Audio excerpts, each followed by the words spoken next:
We have the last panel of the day. I'm very fortunate to be hosting it, moderating such a distinguished panel of international institutional investors and advisors. As many of you have heard all day, and as you may have known throughout the last handful of years, foreign direct investment in Greece has been increasing at a very rapid pace, and a lot of that is due to the gentleman to my left. Oh, Anastasios.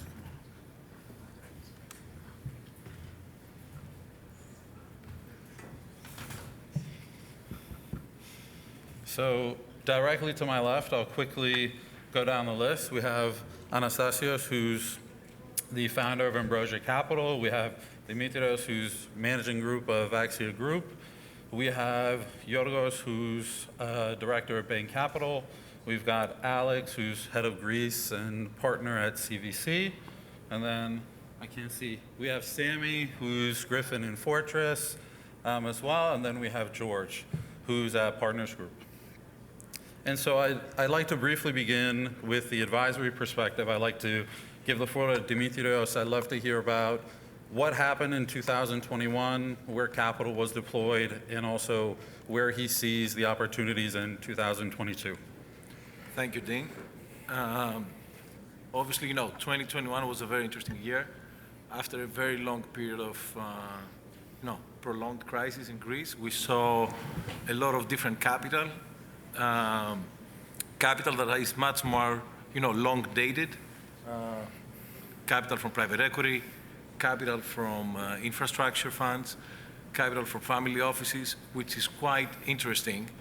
As the past decade, we were very limited to much more, short-term capital, more event-driven capital, or distressed type of capital. So I think this is a natural evolution and actually speaks a lot about, the work that is happening in Greece, the growth aspect that Greece can offer vis-a-vis the rest of Europe, as well as I think a very attractive entry point vis-a-vis valuations. Mm-hmm. No, thank you so much for that. Anastasios, your firm trades as well as provides research advisory. How have you seen the markets? How has the trading been? I know in the past somewhat illiquid, but now as Greece is opening up, what are the things that you've seen in 2021 and where do you see it going in 2022? 2021 was a very impressive year. You saw we had a number of quite big capital increases versus what the market has seen in the past. And they all went quite well. And the Athens Stock Exchange is once again a conduit of capital. So we think more businesses will be enticed to take that route. And we see a very healthy pipeline.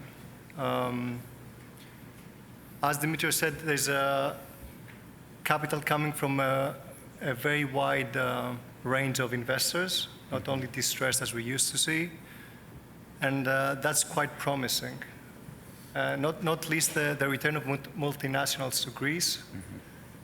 Mm-hmm. It's a great opportunity for the country as they're going to nurture the talent in the country, which has been unutilized for years.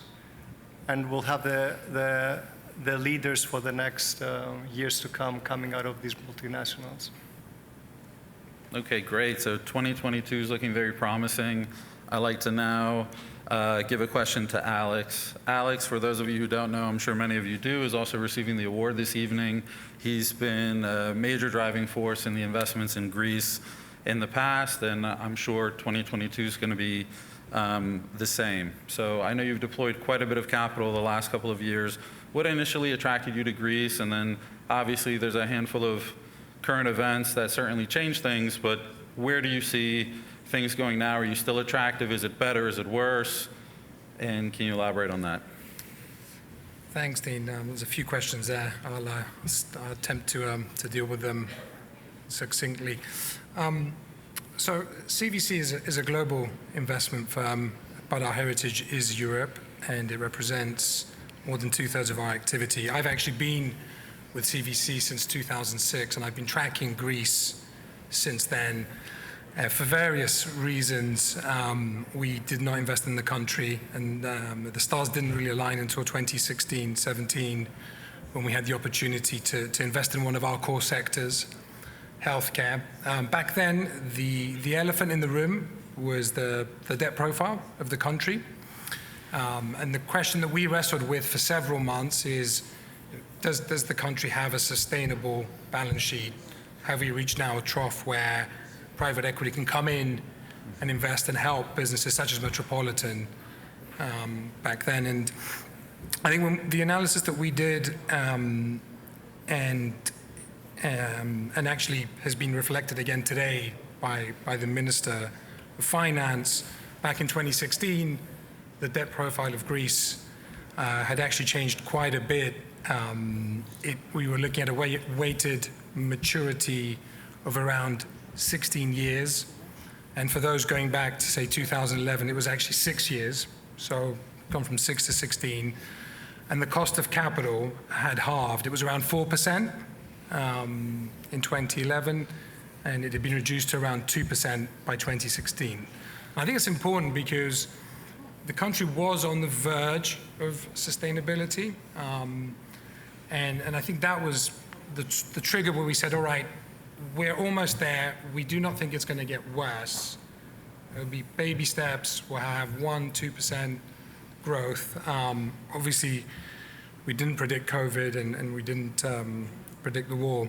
But what was great about the minister's speech this morning is when he gave the numbers as of today, you look at the balance sheet and we have more than 20 years of life. The cost of capital has halved again, so from 2% to 1%. And importantly, it's fixed, so in this inflation environment, highly beneficial. And in terms of the cash buffer, government has managed to keep 40 billion, which is, given all of the crises in the last few years, it's highly commendable. So, in response to your question, actually, the fundamentals are better than what we saw in 16-17. I think we've had a lot more volatility, but because of those fundamentals, we remain active, and we've invested more than 1.5 billion in the last 5 years, and that's equity. We would love to double that in the next 5 to 10 years, as long as the right opportunities are there. And I have to say that having moved to Athens and really got plugged into the environment, I've been really pleasantly surprised also by the local private equity firms, the teams that were up here earlier, some really good portfolio companies, and I think they were actually quite modest. The exit of Viva Wallet, the exit of Cosmosport, those are fantastic exits, and it's really congratulations to the teams in those investments. And it helps actually for the larger firms such as CVC when you have that healthy ecosystem of local investors.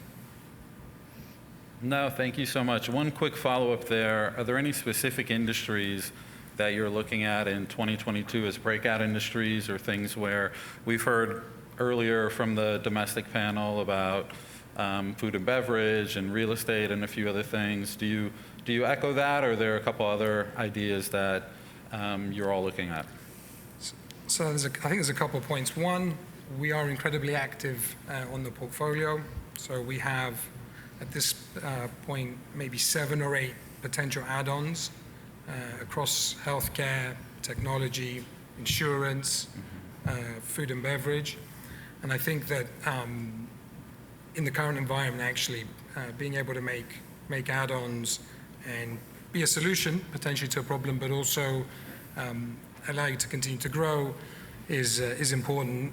We are expanding more and more into energy and infrastructure, and also we have been quite active recently in sports rights and media. It's a growing area within the firm. We've invested in La Liga in Spain, in La Ligue in France, and we'd love to be able to look at how we can bring that expertise to Greece. But I think, sectors aside, actually, we're more sort of thematic in the way we invest, and what we saw in Greece was 3 or 4 really interesting themes. One is consolidation and growth, and it's what we did in the healthcare space, where we consolidated several hospitals to form Hellenic Healthcare Group, and that was in the early stage of the investment. We're now in the growth stage, where we have invested more than 120 million in CapEx in the last few years, updating all of the equipment across the hospitals, refurbishing the facilities, and really creating the environment for growth. The other area is succession planning. And maybe when you hear succession planning, you might think of people in their, let's say, retirement age. Actually, we saw that in Scrooge, where we were working with founders in their 30s who had been active for 15 years, and they were looking for institutional support to come alongside them, help them grow, but also as part of the succession planning. And I think there's many examples of that. And actually, I think what the local private equity firms are doing well is that succession planning investing. We also see a theme around various listed businesses which can attract private capital. We invested in the Public Power Corporation. As you know, we're now the second largest investor there alongside the state. And we would like to play an active role in delivering the 9 billion of investment that Konstantinos mentioned earlier today. And finally, I think the other thematic investment area is around companies which are based in Greece and have a competitive advantage to be based in Greece, but rely on international markets for their revenues. And I think actually that's a great segue to probably one of the largest investments that was made in Greece in 2021, when Partners Group acquired Pharmathen. George, maybe a good segue to you. Thank you, Alex. First of all, thank you very much for the organizer for the invitation today. And congratulations to Alex, who is a great investor, good friend, and it's great to have a person with such a high ethical standard try to win the hearts and minds of management teams and then founders of businesses. It's a very good way to try to get rid of the stigma around private equity ownership, which friendly investors such as CVC and Partners Group, we're really trying hard to achieve. What I would say is that Greece has become a country where investors are focusing on recently, where they can make good risk-adjusted returns in various asset classes such as public equities, bonds, private equity, infrastructure, real estate. We've seen a few large private equity funds such as CVC and BC Partners making significant investments in the country. With Partners Group, which is a global private markets manager, we manage $130 billion.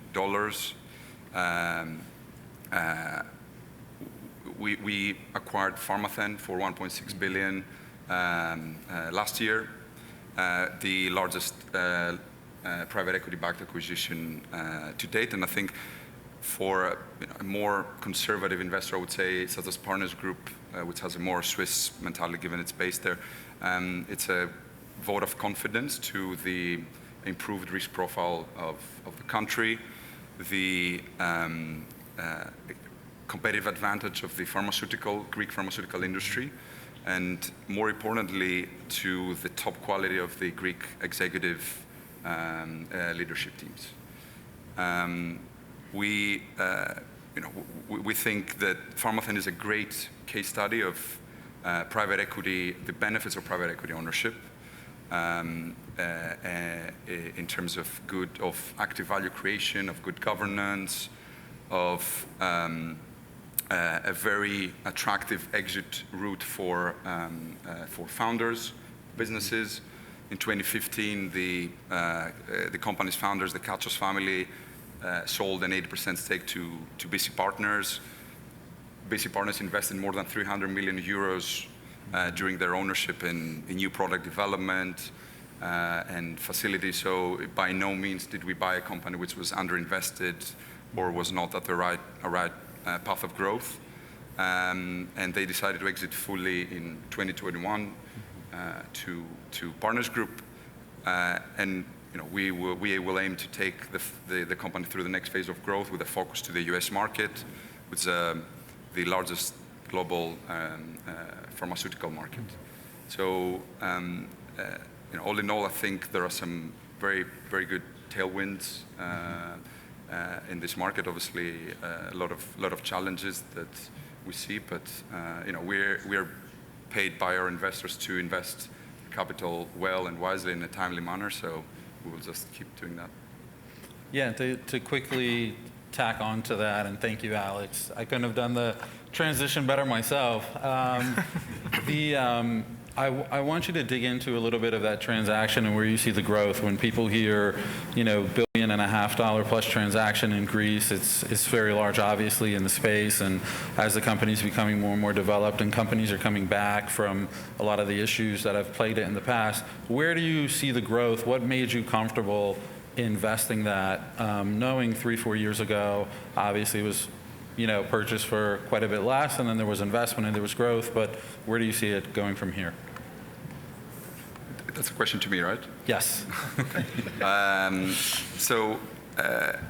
That's a hard question. In general, I think I gave him the question. good private equity investments are made. We're looking first of all at strong management teams. At the end of the day, we are sitting at the board and we're trying to challenge, mentor, and try to support the management teams.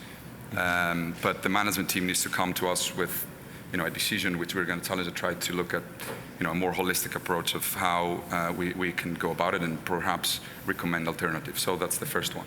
We need to buy companies that have good growth potential, and Partners Group, similar to CVC, there we are growth, like we buy growth oriented companies. We don't look for turnaround stories or anything like that. And we're looking for good downside protection. Sometimes this downside protection is coming from international revenue base. Pharmathen is the largest pharmaceutical company in Greece, and they have grown because they have access to more than 85 countries. They generate 99% of the revenues outside of Greece. Great scalable business model, which and they basically produce a generic pharmaceutical of an existing innovator product. This has a proven demand. So even if big crisis came, like people would still need to take their generic pharmaceutical because it's cheaper than the originator. And even if you stopped spending R&D, and we are probably the largest R&D investors in Greece with more than 45 million of R&D investment per year. These are 2 or 3 things that we looked at and we found attractive. I'm hoping that other Greek companies will follow Pharmathen. Hopefully, our government will look at such examples of extroverted companies and perhaps look at public-private partnerships in different sectors where you can have participation of a private equity fund with public funds to create new export-oriented companies. I think the other encouraging aspect, actually, apart from Partners Group, and then George, you know this because you had obviously had a lot of competition. 3 US private equity firms were pretty much at that price. Carlyle, Blackstone, Bain, all submitted binding offers pretty much at the price. I think the Partners Group won it. Now Partners Group, I think, will be working on it for a couple of years, and in the end, we're able to get it across the line. But that was the most encouraging for me from an outsider's perspective. So in particular, seeing US firms, since we're here, seeing US firms actively pursue sizable opportunities in Greece was really encouraging. No, actually, I would highlight this because, most processes we're running today, we see a lot of interest and a lot of real US interest that comes, and competes, which obviously brings valuations at a better level compared to what was happening in Greece the past 5 or 7 years. And there is continuous engagement of people to continue, to consolidate industries and move things forward, as, this was quite hard to do for more than 20 years in Greece. No, thank you everyone for the great points. I'd like to change gears quickly to NPLs. We've heard a lot today about the great job the banks have been doing. There's a few people on this panel who've made an entire industry on NPLs, and so I'm curious to get first Georgios' thoughts on kind of where the opportunities lie and how the landscape has been shifting, and his thoughts on that in Greece. Thank you to the organizers, first of all, for putting together this very interesting day. When talking about NPLs, I think the first step is to see where we are today, but also where we were only 4 years back. So 4 years back, as a lot of speakers mentioned this morning, we had 100 billion of NPLs sitting on banks' balance sheet, but at the same time, there was no framework to support NPL investments. There was not even an NPL law that allowed transactions. There was not a single servicer with the know-how to support investors in these countries to manage and work out NPLs. And there was not an ecosystem of advisors and other support services for an investor who has not seen NPLs in Greece before to assist them. All of these issues were dealt in all other European jurisdictions immediately after the GFC. And to an extent, this may be a reason that when all the other countries deleveraged from the NPLs early on, Greece, with having done a tremendous job, obviously, and with the assistance of hubs, has managed to delever around 10%, around to the 10% level of NPLs, which 10% is on the balance sheet of the banks, but all the NPLs have not vanished. They are in servicers, and they've been actively worked out. So where we see the opportunities going forward, first of all, the important thing is that after 4 years, we have the ecosystem that I was talking about. So we have transacted, and Bain Capital was one of the early investors. The first transaction we did was 2014, when we bought a leasing company, and in effect then a non-performing leasing portfolio. Since then, we have gone on to be one of the largest investors in NPLs in the country. Where I would say the opportunity is, apart from the ecosystem, is the fact that the macro fundamentals are still there. The entry point in the cycle compared to other European jurisdictions is lower. You have a growth potential which, even if this is impacted by the current geopolitical crisis, this looks better than other European jurisdictions, even at 3% GDP growth. There is still a lot of, or there is projected a secondary market of NPLs, which may be coming throughout of hubs. So what happened through hubs is that there have been large transactions because the banks had to deleverage quickly. So these large transactions ended up to a few investors. So now these investors will most likely carve out sub-portfolios of uniform nature, as Mr. Georgios mentioned in the previous panel, and targeting specific investors with specific appetite, for example, carving out unsecured portfolios or carving out portfolios focused on hospitality to attract more investors. So going forward, combine the macro, the know-how that we've got over 7 years in investing in NPLs in Greece, and the pipeline. I think they put some opportunities in front of us as well. No, thank you. Samy, you guys have been incredibly active in the NPL market as well. I know that was certainly quite a long answer there, but we would certainly love your thoughts on where you see the opportunities, and can you also touch on a little bit of the competition and a little bit of the shifting landscape as you move forward now? Competition is sitting over there. I know. Now, we are much less glorious than Alex and George over there, because we deal with much smaller stuff. But the reality is that the banks sold their portfolios, and you have 100 billion of NPLs that are still NPLs. They just moved from the banks to the funds or the services. And I think that the opportunity, which for me is obvious, is trying to rehabilitate these 100 billion loans, which basically are companies that are distressed. They need financing. They need a way to become operational again. And I think that is the biggest opportunity. And I personally believe that this is the biggest bet for the country. In order for the country to actually propel forward and become, and see growths in GDP, this is not only, Pharmathen and Vivartia. You need to actually see smaller SME companies survive, and owners, the average owner of 10 people, not 1,000 people enterprise, be motivated to actually work without having a dead burden on his head. And for us, the most important part of the opportunity there is to actually make this work, and instead of just working out by selling assets to the market, helping these companies survive. I think that is the most obvious opportunity for us. No, that's definitely great, and you touch on a few different sectors and a few different sizes. Do you think that part of the investing in Greece and part of we've also heard today, the resiliency of the Greek people is the fact that they do want to get up, they do want to work, it's a hard-working culture. It's very tough sometimes when you have huge companies, but as you said, if you're investing in some of the smaller ones, are you generally optimistic in terms of how you see these companies going, or do you think they need a lot of help to get to the next stage? I think I'm generally optimistic. I think that the most important thing for the system to work is for the owner to be motivated to actually make money.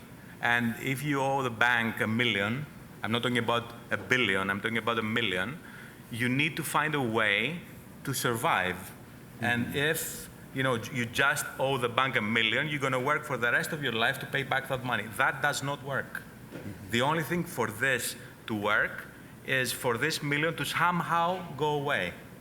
Mm-hmm. And I think that that's the way because I really believe in personal motivation. And if you don't motivate people to actually do it, they will never do it. And the banks are there, but the banks cannot, because of rules, support these companies. Mm-hmm. They are non-performing companies, so they are, by definition, out of the banking system. So we need to do that. Somebody, in this panel, maybe George, will actually do that.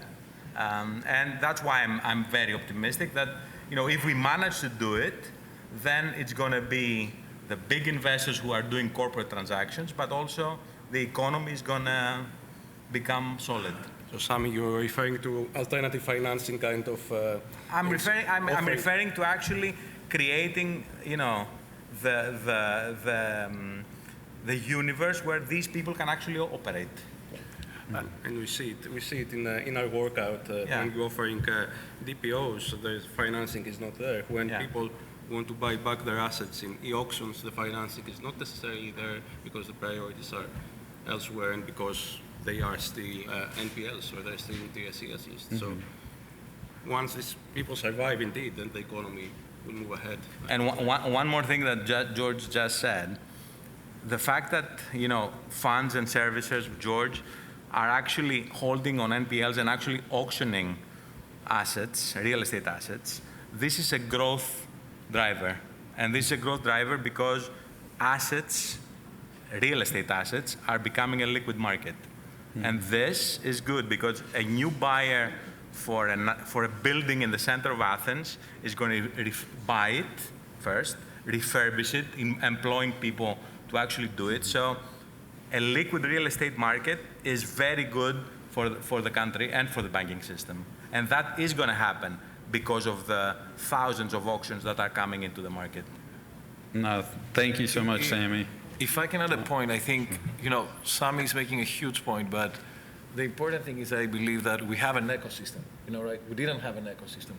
Suddenly we do have an ecosystem. We have the servicers. We have the local private equity. We have the global private equity. We have strategics that they look at Greece.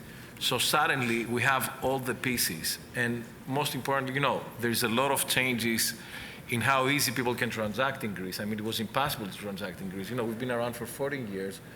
We've worked to over 40 billion worth of transactions as advisors.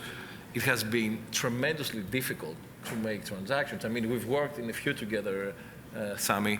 But at the end of the day, I think huge progress is in place.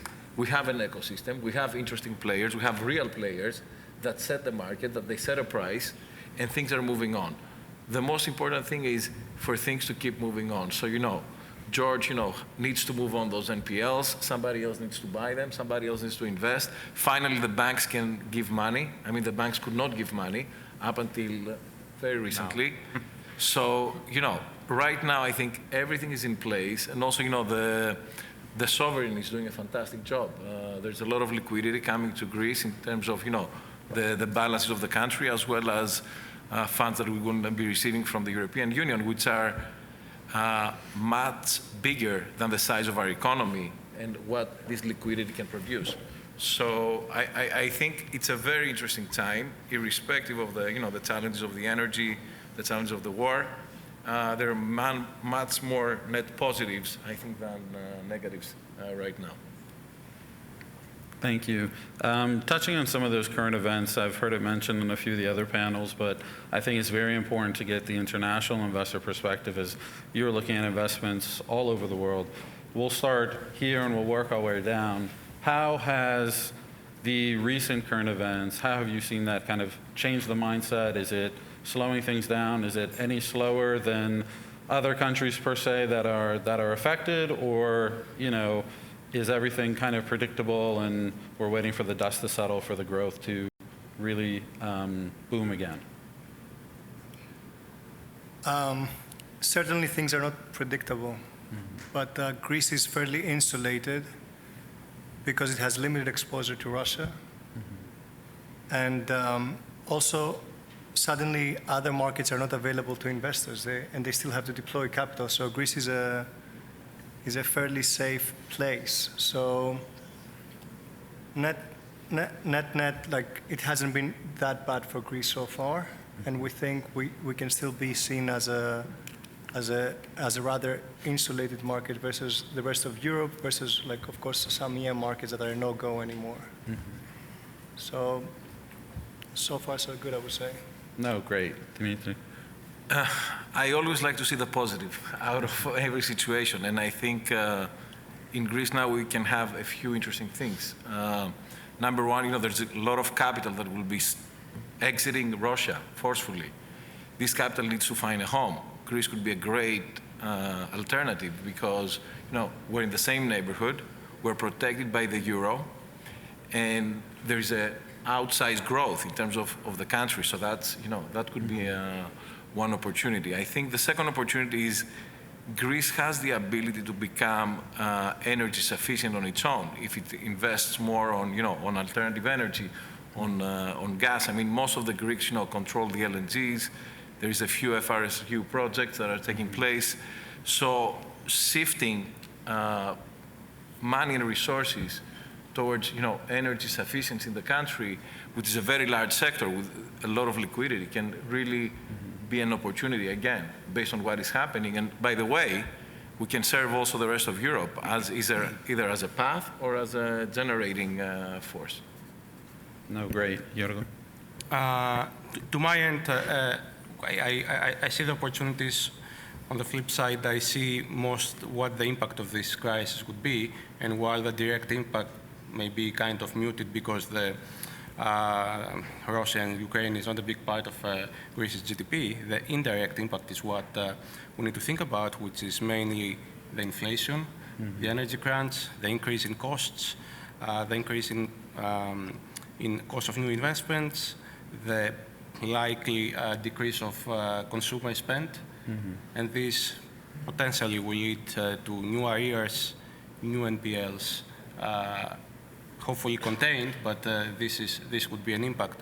So while the macro fundamentals, mid to long term, are there, as we said before, because of the history of Greece over the last 10 years, I think we need to be in a position, all of us, to assess more thoroughly, let's say more pragmatically, what is the short-term impact, what is sustainable, what is not sustainable, and I think we have been always constructive. We have seen, it's Greece in the end of the day, we have seen capital controls, 2015. We have seen COVID. We now see this crisis. at least in Bain Capital, we have been constructive. We have invested through all of this period. We are here to do the same, but obviously we will be investing in projects that are profitable and of course make sense for all of us. Yep. Alex? Look, I share George's views. We do have to be realistic, and I expect 2022 and maybe even 2023 to be challenging. We maybe to use a baseball analogy, we're maybe in the second or third innings in terms of the knock-on impacts, because it's energy, then it's raw materials. We haven't talked about wage inflation. We're seeing it here in the US, hasn't come yet to Europe. We actually need it. We need to find a way to get more income to our employees because the cost of living is going up. And all of that, I think there is a danger that we're going to be in a cycle that these knock-on impacts are actually exacerbating the situation, and we're preparing for that environment. And in particular, George mentioned the consumer. We've seen a change in the last couple of months in the consumer's behavior, and rightly so, because they're facing much higher energy bills. They're facing all of this inflation when they're going to the supermarket, in all respects. And there is a lot of liquidity in Greece. There's a lot of liquidity globally, as we saw from all of the monetary easing. But the question is, how do we get that liquidity into the hands of the people who need it the most? And that's actually one of our key focus areas in Greece. We need to do that. And so to allow the consumer, to support the consumer to come back and spend, to keep driving the economy. So I think it's going to take a few months. And there'll be opportunities that come out of it. But we also have to be patient. And most importantly, I think what we would all want is the war in Ukraine to end, and then maybe have some sort of normality. I'm also cautious.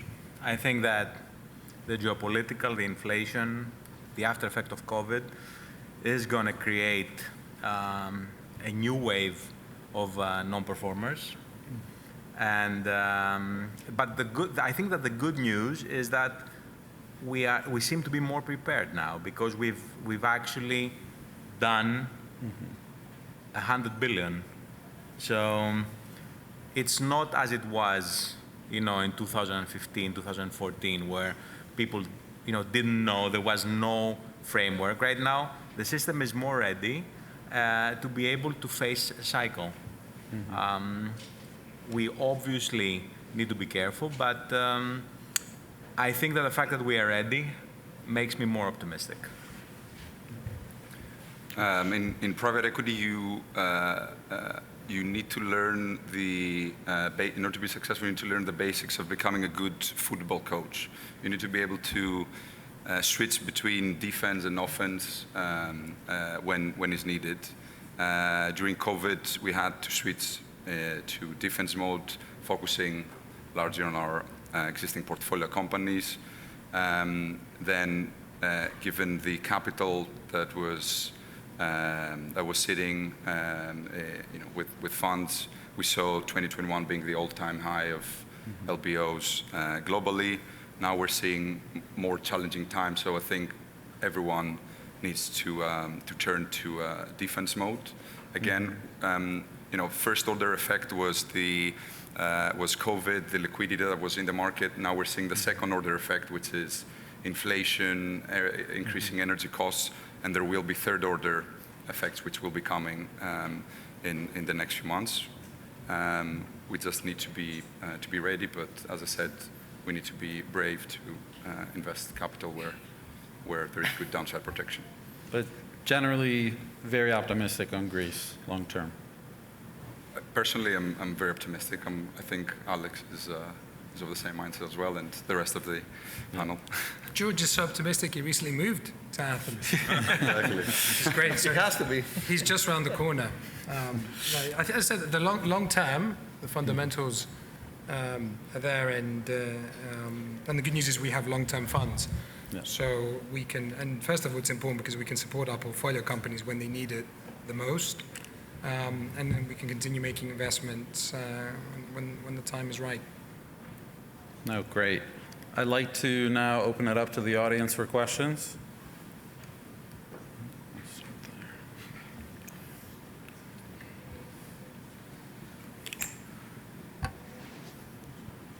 Hi. It's on. I'd like to ask you, I'm from the Wall Street Journal. I'd like to ask you that given the, just two questions, given the high energy costs, the raging inflation, and that 70% of the Greek economy depends on private consumption, the Greeks are not going to spend. Do you think that the government projection of a growth, even though it's less than it wasn't projected, around 3%, I think, or around 2-point-something%, is still feasible, or do you see a period of stagnation or even a recession in Greece? That's the first question.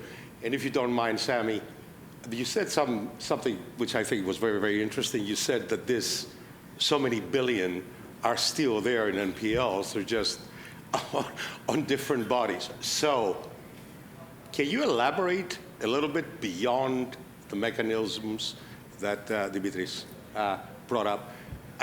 Can you elaborate just a little bit on how this 1 million from a mom and pop shop in NPL disappears, so this guy and his family have the courage to work and look forward? What do you mean? How is this NPL going to disappear? Do you want me to answer this one? Go ahead. Yeah. Okay, so Sorry for the long question. don't worry. So, yeah, so I own a shop, and I borrowed $1 million in 2008, and the market has lost 25% of GDP, and my revenue has gone down 70%.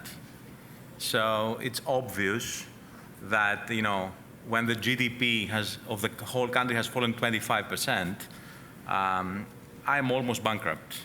But my business is still operating, and I'm still selling my goods, and I have customers. But in reality, my cost of debt and my debt itself there's no way for me to service it. So we've been through a period of almost 10 years where I've been trying to find a way to service this $1 million.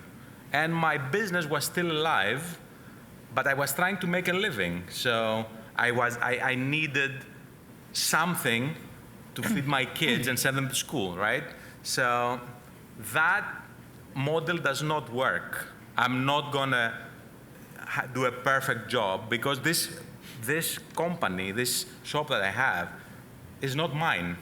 It actually belongs to the bank, and I work for the bank, and whatever cash flow is left from the bank goes to my kids. So this is a model that does not work. And we've been through a period of time where this was the model. Now, the banks had enough time, and with the assistance of the state, got provisions, and they sold this huge bulk of NPLs to us. And they moved them to George ad interim. And so now our base is not $1 million anymore, is significantly less. It could be 200,000, it would be 300,000. And we would like the guy, they would like me because I'm playing both roles now. So to be able to service it and be motivated so I can double my revenue. So 200,000 of debt for my shop is now viable, even 300,000 of debt. And the shop is mine. It does not belong to the bank. So I think the fact that you move portfolios from banks to private equity firms and servicers at a new base creates the ability to put the guy who knows how to do the job, because we don't. We have zero clue as to how to operate a company. We don't know anything. We just know how to operate an Excel spreadsheet. That's the reality, right? So these guys know how to do it. So if we don't let them do it, we will fail. So that's my thesis. And that's how it disappears. If I can add to the answer, I think sometimes we don't give enough credit. Imagine in Greece, if in the US you had a reduction of GDP by 25%, the whole country, would be bankrupt, based on the leverage and based on how things work. So I think the point here is companies and the whole system, including the banks, have learned how to survive under very severe situations. And I also believe, somebody paid. That million did not go, down to zero. The taxpayers paid for it. The taxpayers paid. Yeah, the taxpayers paid. The reduction in growth, everybody paid. And that's why it's very important to be able to restart. If one thing makes a huge difference in the US compared to Europe is the bankruptcy laws and everything else, right? It's very easy to get burned and restart. And this is something that we're learning now in Greece, and actually I think with the help of everybody, we're doing quite well. And, obviously on the previous point, of course, energy costs, inflation are a major issue for all economies, and Greece will not be an exception. I just think, we have learned how to survive in tough times, and potentially we can deal even with this a little bit better now that we have a growth environment. I mean, it could not be as big of the growth as we expected, but still we're growing. Do everybody in the panel, agree that we're still growing? Or you think there's a threat of recession or a stagnation in the second half?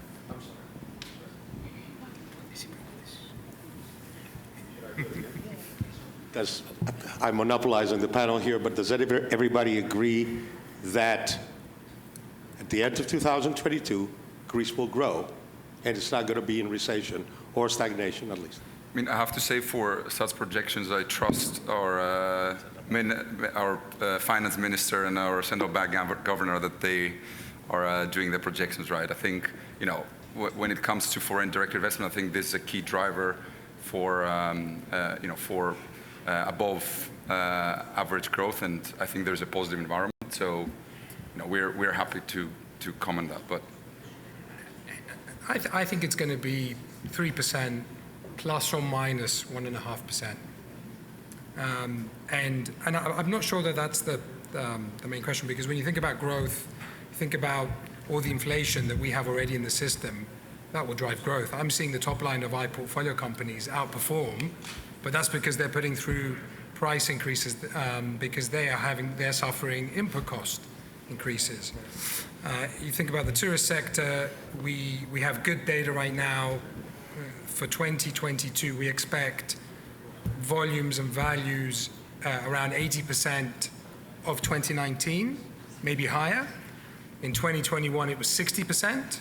So that extra 20% should help. And also to your question around consumption, and this data was shared earlier. You look at the four systemic Greek banks, they're holding almost 200 billion of deposits. And I remember 2 years ago when I moved to Athens, it was closer to 150. So that will flow through into the economy. Whether we have 3 or 4%, I'm not sure that, it's not going to drive our investment decisions, because I think the more interesting question is what happens in 2023, because I think then you're in that territory of stagflation and recession, and maybe by 2023 there'll be a recession in the US. We know when the US sneezes, Europe catches a cold. Yeah, I agree as well. And you still see, as Alex mentioned, hospitality, you see Greek real estate still growing.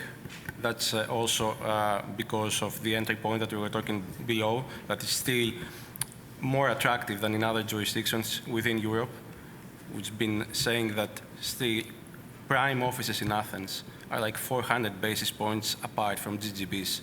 Like there's nowhere else in a European country this spread gap. So you still expect some growth from there. And then one question is, because the government officials mentioned as well, what is the pan-European response on inflation? Is there going to be one, or is it Greece going to have to tap on its budget to support local businesses as well? And this will on a relative basis compared to Europe, it will play a major role. Also, let's not forget the foreign direct investment numbers, right? I mean, which are massive compared to what it was 10 years ago. And that also translates to a much lower unemployment. I mean, unemployment in Greece has been dropping faster than any other European Union country.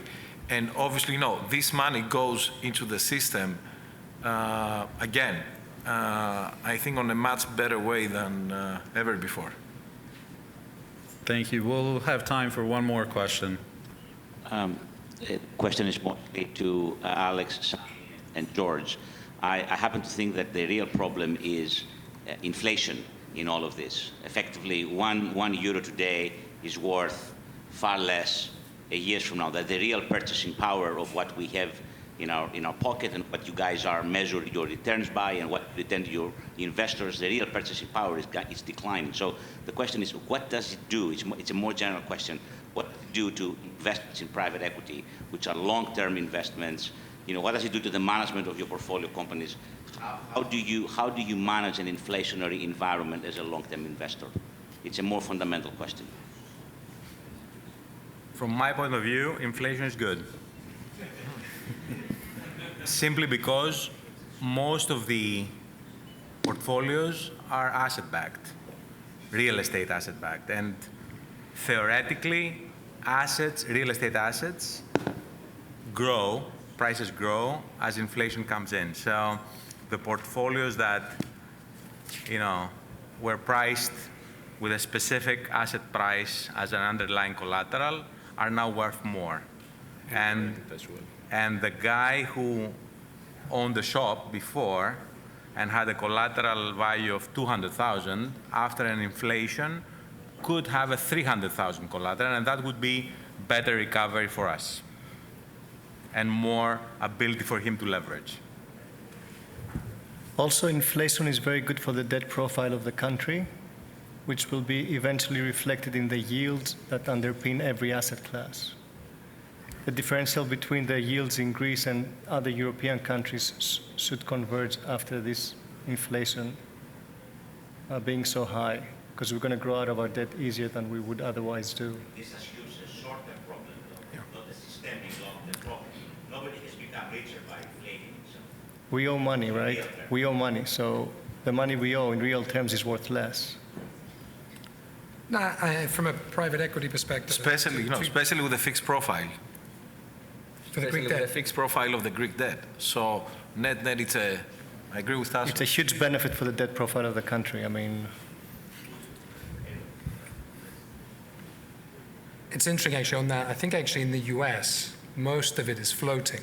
So looking at the comparison, I think from a private equity perspective, and there isn't an easy answer, Apostolos. We're doing a lot of sensitivity analysis, country by country, sector by sector, company by company. We've actually started sending out questionnaires to our portfolio companies, and that's 120 companies globally, since last September, around the inflation questions and how does it impact your input costs, is it energy, is it raw materials? And we're constantly talking and taking that data and working on that data and running scenarios and sensitivities, and that's how we're informing ourselves. Because I think, as with every crisis, it's going to be different. This is not going to be the 70s, but I think just having that granular approach and as much detail as possible is how we're approaching it. Lastly, George. Yep, we're doing exactly the same. Every situation is unique. For example, on Pharmathen, we really, the management team really looked at every single part of their business. Where will inflation come? Energy costs, for example, and then we take a long-term view as to how we could protect the company. For example, we decided to install photovoltaics in our largest manufacturing site in close to Alexandroupolis. Then we looked at the raw material price increase for our active pharmaceutical ingredients, which is coming mainly from China and India. How we could perhaps negotiate procurement savings.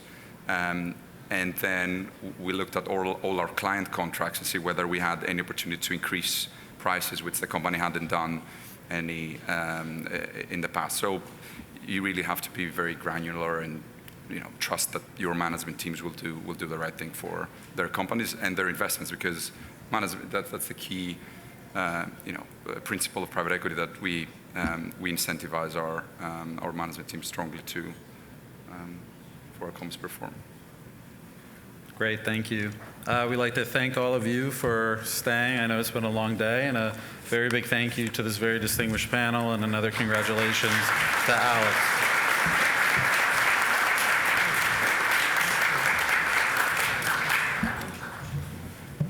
Thank you to everybody. It's been a terrific day. So I can conclude the forum. We have the dinner to attend. It's been an amazing day. Thank you to everybody. And I'm awed to see this attendance at the end of the day. So thank you to everybody. It's been a terrific day. Thank you.